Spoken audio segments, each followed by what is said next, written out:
Hey everyone, it's Katelyn Lesk here, and tonight I wanted to talk really candidly about something I've been working on in the month of February, which was forgiveness and healing. January felt like it was pretty stressful.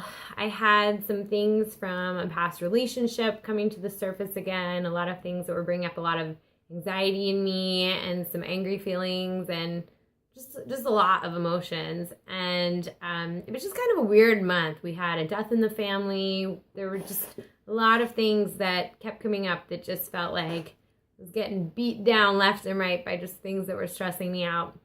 And so for some reason, I kept getting this message just from lots of different things I was listening to or reading or just intuitively feeling that I needed February to be about forgiveness. And that's forgiveness for other people, forgiveness for myself, forgiveness for my past, like just lots of different things. Forgiveness in all areas. I really believe that forgiveness sets us free in a lot of ways. So I want to talk to you guys because I wanted to share my experiences and hopefully give you some tools that have helped me that hopefully can help you with whatever it is you're dealing with. So I think the first step in any kind of forgiveness or healing is just recognizing what it is that is unforgiven. I think a lot of times this stuff gets swept to the side or suppressed and we don't really deal with what keeps coming up for us. So the first sign I think is what keeps coming up for you, what keeps coming up repeatedly. So for example, in the relationship situation I was talking about, there were a few people that were involved in the situation where on some days I could feel extremely compassionate for what they were going through and why they did the things they did or continued to do. And other days I was so angry. I felt like there was injustice and I felt like there were just, I don't know, there was a lot of things, a lot of mixed emotions that kept coming up. So knowing that for some reason I kept sort of reverting in my more stressed out times, reverting back to this anger, this frustration, or just this inner grief that continued to come up and to continue to plague me, I just knew that meant there was something that was left unforgiven, whether it was unforgiving to the people involved or to the situation or the circumstances or to myself. So I think that right there is a cue that if things keep coming up in that way that are making you feel poorly in any way, whether it's anger or guilt or sadness or pain or anything like that, that's a sure sign that something is unhealed or unforgiven. So I absolutely believe in what A Course in Miracles teaches, where everything that we think or believe is either rooted in love or rooted in fear. So anytime we're angry, there's some sort of fear component involved, fear of being attacked or fearful thinking that we are being attacked or that we are in some way vulnerable. Love-based thinking is exactly that, just believing in the power of love in a non-fearful way and seeing the oneness of everything and seeing the compassion in all things. And I guess that's the best way I have to describe it. But so anyways, I really decided that February I needed to start some sort of forgiveness practice. So the first thing, I think I was really feeling like I needed to forgive the people involved in the situation. And even though I felt like I had addressed that before, I knew there must have been something that really wasn't quite sticking because these feelings kept coming up and kept resurfacing. So lo and behold, I was listening to a talk with Marianne Williamson, who does weekly lectures every Monday. They're free, they're online, and she's amazing. So they're always based around A Course in Miracles. And A Course in Miracles, let me show you. It's a giant book. And there's text, and there's also a workbook in the back that gives you daily exercises. And it really just is all about untraining our mind from the fear-based thinking, the meaning that we're trained to give to things. It's untraining all of that sort of brainwashing and just getting back to the root of things is my take on it. It's the best way I have to describe it. It's hard to describe it if you're not familiar with it already. But so anyways, Marianne Williamson had somebody in the audience who had asked her a question. And he was getting frustrated on something. And she asked him if he was actually doing the workbook or not, even though he claimed that he was doing A Course in Miracles. And he said, no, I'm actually not doing the workbook. You're right. That's my problem. And I loved what she said. She said that going to the gym and conceptually knowing how the weights work is very different than actually picking up the weights and doing the exercises. Good stuff, right? So I realized that even though I've spent the last, probably 5+ years really diving into personal development and expanding my spiritual awareness and just kind of growing in my own personal beliefs and finding out what works best for me, there are a lot of times where I know what to do, but I'm not necessarily putting it in practice. So one of the first things I started out with this month was actually praying all day long. And I have a lot of friends and family who are very deeply spiritual, and sometimes I feel like there's something I'm missing. Like, what are they getting that I'm not? Like, it's not that I don't believe the same things that they do, but for some reason I feel like they are more connected in the messages they get and just feeling stronger in their faith than I was at the time. Well, I realized I'm not necessarily doing it all day long. So I've spent February really asking for help. So it's not just about just flipping the switch and forgiving somebody. I think it is a choice in that way, but for me, it had to start from a place that was a few steps removed from that. So instead of saying, I forgive this person, I had to start off with, I am willing to see things differently. That was my prayer, and that's a lot of stuff that comes from A Course in Miracles. So from I am willing to see things differently, it became, and I'm willing to see an innocence in this person and myself.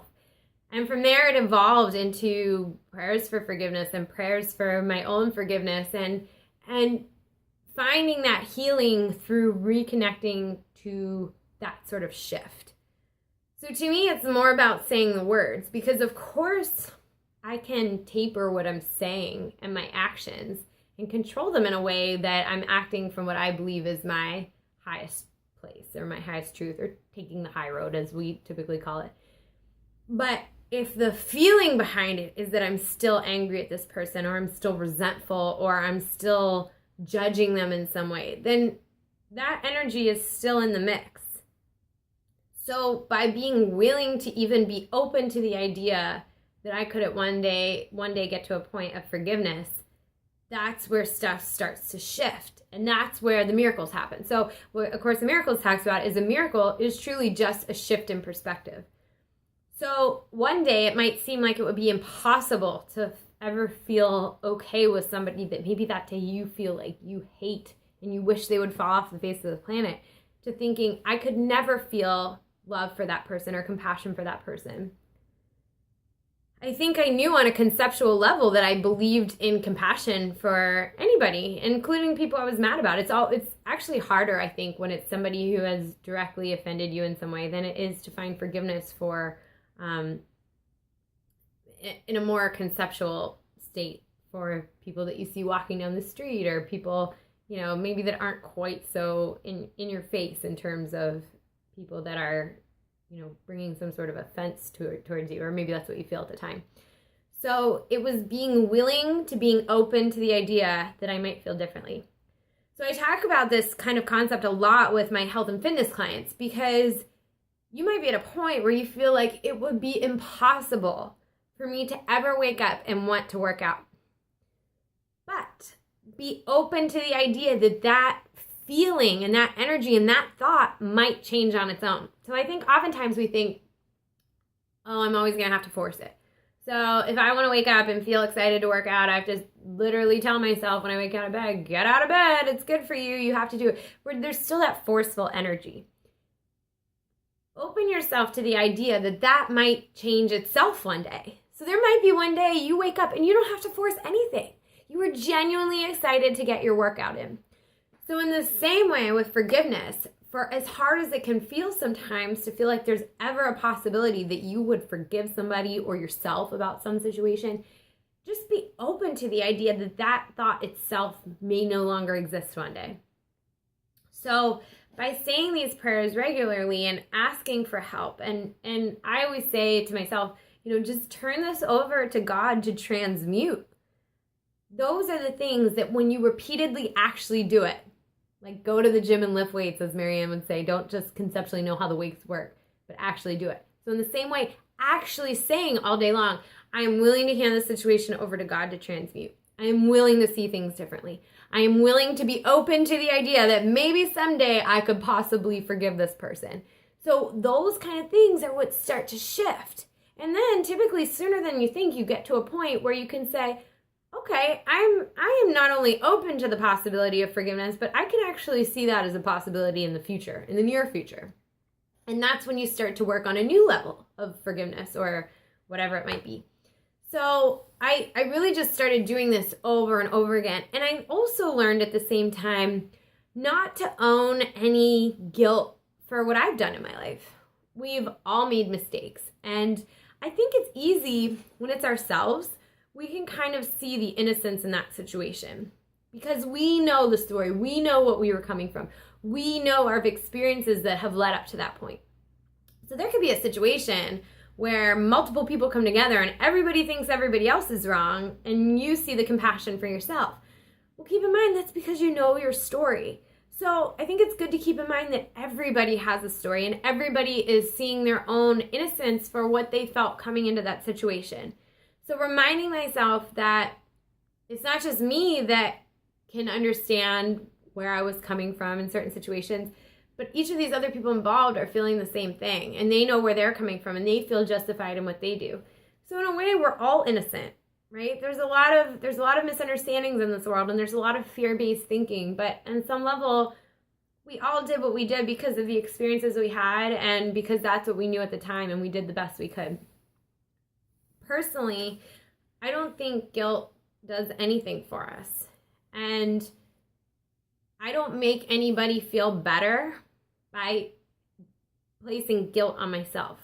I might give somebody that's mad at me temporary satisfaction if I'm feeling good, but I'm not actually bringing any good energy to their life. I'm not bringing them joy. They're not finding joy in that. They might be sucked into the drama of feeling temporary satisfaction if something negative is happening in my life. But we're not really raising the energy of the world by adding guilt or anger or that kind of spitefulness or bitterness or anything that we tend to hold towards each other when we're angry at somebody. So to me, all I can control is how I feel in my own energy. So by not owning that guilt, and that's different, I think, than taking responsibility for what happened, because you can take responsibility for what happened, but you don't have to own that guilt. You don't have to live that over and over again. You can take what you've learned from any situation where you've made a mistake or you've failed or whatever it might be and learn from that and move on and do better. But your best chances of being able to do better in the future is if your energy and your attitude and your heart are aligned with a higher energy that's going to take you to better places and help you make better decisions in the future. My personal belief is that any sort of guilt or anger that we hang on to just lowers our entire energy and our vibration, and it actually makes us harder for us to do better in the future when we're hanging on to things like that. So if we truly want to help the world, then letting go of that guilt is the best things that we can do for ourselves and everybody else. Even if the person that's mad at you might not want to see that, I believe that's truly what's best. And so sometimes when I'm mad at somebody, even though my ego doesn't want to see them happy and moving on with their lives, really, if I really get down to it, it's my own fears and my own limiting beliefs and my own, self-doubt or whatever it might be that is making me not want to see somebody else happy. But if I'm living for my highest truth, then we want people to embrace that essence of love and compassion in all circumstances. And that includes love and acceptance of themselves. So even people we're mad at, if we really want the world to be a better place, we have to want love and acceptance for themselves too. We have to want them to want that for themselves. Did that make sense? I'm not sure if I'm saying that correctly, but we have to want it for ourselves. We have to want it for our situation. We have to want it for those other people. So wanting somebody else to feel good, even if you're technically mad at them, that's all part of the healing process, is getting to a point where you can truly release the situation so much that you actually do want them to feel good about themselves and for their lives. So recently in January, my friend Elisa, she made me this beautiful gift. It's a full calendar just of pictures of us and incredible quotes that she put together and had made for me, which I just thought was one of the best gifts I've gotten in so long. But this was January's quote. When I accept myself, I am freed from the burden of needing you to accept me. And I think that tells a lot about guilt and healing and our own self-acceptance and self-love. It's a really powerful thing because it's true. no matter what I've done in the past or where my shortcomings are or how I've failed, I'm not doing anybody any good by staying in that and staying stuck. So all I can control is accepting myself for who I am and knowing why I did what I did and just doing the best I can moving forward. But by me accepting myself, my energy isn't involved in trying to make everybody else happy. And nor should anybody else's. Like, we can respect and love each other, but we need to take care of ourselves. And that's, I believe, how we become the best people we can be. So I think it's really important to just take inventory of where you're holding on to guilt, where you're hanging on to fear, energy, or anger, what keeps coming up for you, what are those frustrations that may seem simple, but just keep popping up every day. I think all of those drag down our energy as individuals and as a collective consciousness. So I just think it's important that we all work on releasing that. Imagine how incredible this world would be if we could all forgive ourselves a little bit more and love ourselves a little bit more and be more compassionate for ourselves. Because in doing that, we become more compassionate for others, and we can show more love to others, and we can make the world a better place in that way by consciously creating that love and compassion energy. Because that is what I believe we're here to do, is to cultivate that no matter what we've been through. So tomorrow, I'm actually attending this lecture called Failure Lab. And I'm really, really excited about it. It was started by a guy who was actually in federal prison for a while. And I heard a lecture from him a few months ago. His name's Daniel Bull. He's an amazing individual. And what he really talks about is how difficult it was to reemerge into normal society where everybody was marking him based on what he had done. Even though he had changed as a person and even though he wanted to make a better life for himself, he almost felt trapped into this stigma of what was believed about him by everyone else. What I thought was so important about his message was seeing the behind the scenes of it. I can have complete compassion for him as an individual and what he's doing in his life. And he started this really, really, really amazing organization that helps people that have been in federal prison actually have a chance when they come out. So it helps to reintegrate them into society and find jobs and start their own companies and all kinds of incredible things. So anyways, he's putting together this series tomorrow night where local leaders are going to be talking on their failures. And the cool part is about it, they're not allowed to say but then this really good thing happened. They just have to tell their failure and that's it, drop the mic and walk off stage. It's not about, oh, but out of this came this. So I just think it's really cool that we all start going a little easier on ourselves and others. And life can be a struggle and it can be stressful, but it can also be really amazing. I think it's amazing when we focus on the good that we have to offer and the good that other people have to offer, no matter what their past is. So anytime we free ourselves from our past, we give others permission to do the same, and we can all move on to better things in a more loving world. And that's, I think, what's really important. So I'm excited to see what tomorrow holds at this Failure Lab, as it's called. And I'll let you guys know what comes out of that. So I'm sure it'll be some really amazing stories. And I'm excited to see not just what other people have been through, but kind of how it applies to my life and how I can help other people just be more accepting that we've all had our shortcomings and we've all had our failures. And yet we also all have a lot to offer to the world. And that's what we need to be bringing to the table. And we need to work on forgiving and having compassion for our shortcomings that we all have. So anyways, I know this was a long video. I hope it was helpful. That's been my theme for the month in February. And I can already feel a huge shift, not only in myself and my emotional state, but just in my outlook on the world and other people and people that I've been angry at in the past, or maybe not even consciously angry at, but people that I've maybe subconsciously just held something against that I hadn't even realized I was doing. So I think as we continue to look at this in ourselves, that's how we make the world a better place, because it's only when we look at those issues can we address them head on and find that forgiveness and find that compassion and find that love and bring more love energy to the world. So I hope this helps. If you can relate in any way, I'd love for you to share in the comments below what techniques help you with forgiveness and with compassion for yourself and for others. So I think that's a really important message that we need to be talking more about in this world. So thanks for listening, guys. I'll see you soon.